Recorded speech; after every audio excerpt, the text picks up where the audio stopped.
어제까지만 해도 멀쩡하던 사람이 오늘 갑자기 쓰러져서 병원에 실려가는 모습을 보신 적이 있으십니까? 뇌경색은 그렇게 찾아옵니다. 아무런 예고도 없이 갑자기 무너지는 것처럼 보이지만 사실은 우리 몸이 이미 신호를 보내고 있었습니다.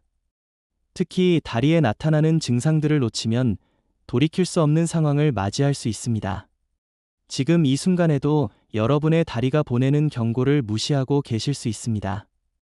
오늘 이 영상을 끝까지 보신다면 생명을 구하는 지식을 얻게 되실 것입니다. 여러분 자신은 물론이고 가족과 이웃의 목숨을 살릴 수 있는 30분이 될 것입니다. 지금부터 한시도 눈을 떼지 마시고 집중해 주십시오. 부산에 사시는 61세 김 선생님의 이야기부터 시작하겠습니다. 김 선생님은 평소 건강에 자신이 있었습니다. 담배도 피우지 않고 술도 거의 마시지 않았으며 꾸준히 운동도 했습니다. 그런데 몇 달 전부터 이상한 증상이 나타나기 시작했습니다. 아침에 일어나면 왼쪽 다리가 저리고 감각이 둔한 느낌이 들었습니다.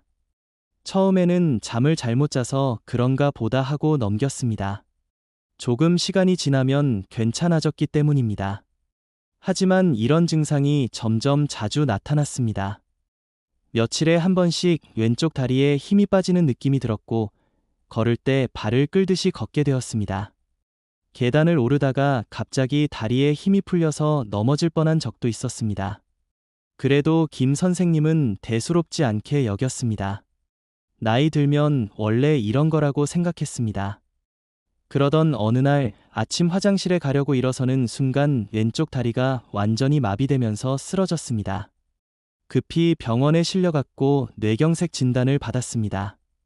다행히 빨리 발견해서 큰 후유증 없이 회복했지만 의사는 말했습니다. 몇 달 전부터 나타난 다리 증상이 바로 뇌경색의 전조 증상이었다고 말입니다. 이야기를 듣고 계신 여러분 중에도 비슷한 경험을 하신 분들이 계실 것입니다. 다리가 저리거나 힘이 빠지거나 감각이 이상한데 그냥 피곤해서 그런가 보다 하고 넘기셨을 수 있습니다. 하지만 이것은 절대 가볍게 넘길 문제가 아닙니다. 뇌경색은 뇌로 가는 혈관이 막혀서 뇌 조직이 손상되는 질환입니다. 한번 손상된 뇌세포는 다시 살아나지 않습니다. 그래서 얼마나 빨리 발견하고 치료하느냐가 생사를 가르고 후유증의 정도를 결정합니다. 뇌경색의 골든타임은 발병 후 3시간에서 4시간 반입니다. 이 시간 안에 병원에 도착해서 혈전 용해제를 투여받아야 뇌 손상을 최소화할 수 있습니다. 그런데 왜 뇌의 문제인데 다리에 증상이 나타나는 걸까요? 우리 뇌는 몸의 모든 부분을 통제하는 사령탑입니다. 뇌의 각 부위는 각각 담당하는 역할이 있습니다. 운동을 담당하는 부위, 감각을 담당하는 부위, 언어를 담당하는 부위가 따로 있습니다. 다리의 움직임을 담당하는 뇌 부위에 혈액 공급이 원활하지 않으면 다리에 이상이 나타납니다. 뇌경색이 발생하기 전에 일시적으로 혈류가 막혔다가 다시 통하는 일과성 허혈 발작이 있을 수 있습니다. 이때 다리에 여러 가지 증상이 나타나는데 이것이 바로 경고 신호입니다. 대전에 사시는 65세 박 여사님의 경우를 보겠습니다. 박 여사님은 몇 주 동안 오른쪽 다리가 자주 저렸습니다. 특히 앉아있다가 일어날 때 다리에 쥐가 나는 것처럼 통증이 왔습니다. 걸을 때도 오른쪽 다리가 끌리는 느낌이 들었습니다. 가족들에게 말했더니 혈액순환이 안 좋아서 그런 거라며 혈액순환 개선제를 사다 주었습니다.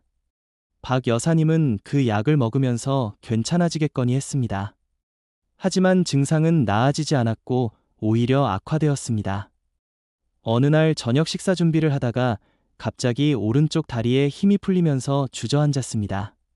팔에도 힘이 없어서 일어나려고 해도 일어날 수가 없었습니다.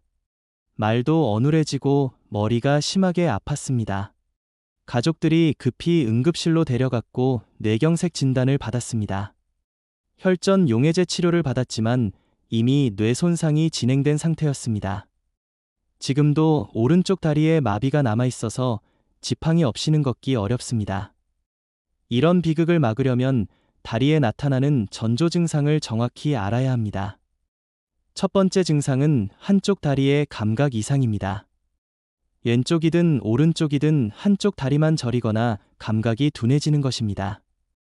양쪽 다리가 다 저린 것은 다른 원인일 수 있지만 한쪽만 그런 것은 뇌의 문제일 가능성이 높습니다. 특히 갑자기 시작되었다가 몇 분에서 몇 시간 후 사라지는 경우 일과성 허혈 발작을 의심해야 합니다. 이것은 뇌경색의 아주 강력한 경고입니다. 두 번째 증상은 한쪽 다리의 근력 저하입니다. 걸을 때 한쪽 다리를 끄는 느낌이 들거나 계단을 오를 때 한쪽 다리에 힘이 없는 느낌이 듭니다. 평소에는 괜찮은데 갑자기 한쪽 다리에 힘이 빠지는 경우도 있습니다. 물건을 들고 걸을 때나 조금 빠르게 걸을 때 증상이 더 뚜렷해집니다. 이것도 뇌로 가는 혈류에 문제가 생겼다는 신호입니다. 세 번째 증상은 보행 장애입니다.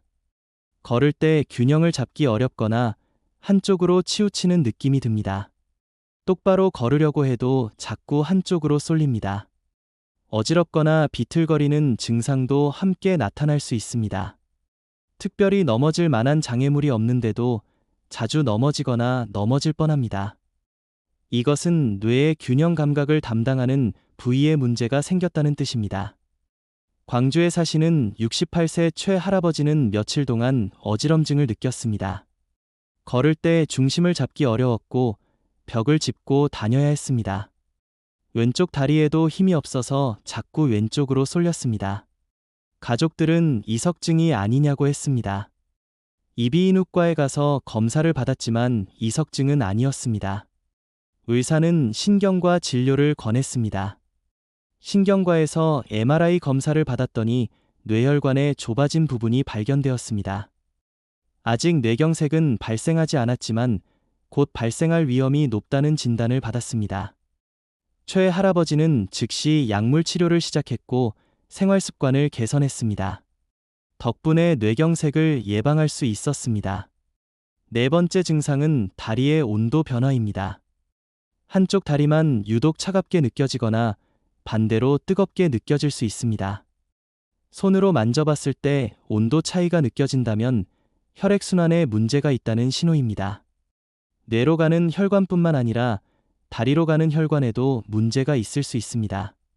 동맥경화증이 있는 분들은 특히 주의해야 합니다. 다섯 번째 증상은 발목이나 무릎의 반사 이상입니다. 발목을 위로 젖히거나 무릎을 구부릴 때 평소와 다른 느낌이 들거나 힘이 잘 안 들어갑니다.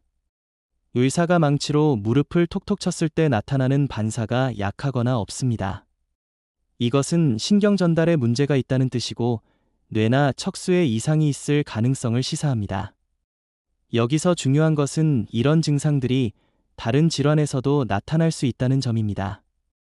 척추 질환이나 말초신경병증 관절염 등에서도 비슷한 증상이 생길 수 있습니다. 하지만 뇌경색의 전조 증상과 다른 질환을 구별하는 방법이 있습니다. 뇌경색 전조 증상은 갑자기 시작되고 한쪽에만 나타나며 짧은 시간 안에 사라졌다가 다시 나타나는 특징이 있습니다. 반면 척추 질환이나 관절염은 서서히 시작되고 점차 악화되며 양쪽에 나타나는 경우가 많습니다. 서울에 사시는 63세 정 씨는 허리 디스크가 있어서 다리가 저리는 증상을 오래 겪었습니다. 그래서 어느 날 갑자기 왼쪽 다리에 힘이 빠지고 감각이 이상해졌을 때도 디스크 때문이라고 생각했습니다. 정형외과에 가서 물리치료를 받았지만 나아지지 않았습니다. 다음 날 아침 얼굴 한쪽이 마비되고 말이 어눌해지면서 응급실에 실려갔습니다. 뇌경색이었습니다. 만약 전날 다리 증상이 나타났을 때 바로 병원에 갔더라면 더 빨리 치료를 시작할 수 있었을 것입니다. 그렇다면 다리에 이상 증상이 나타났을 때 어떻게 해야 할까요?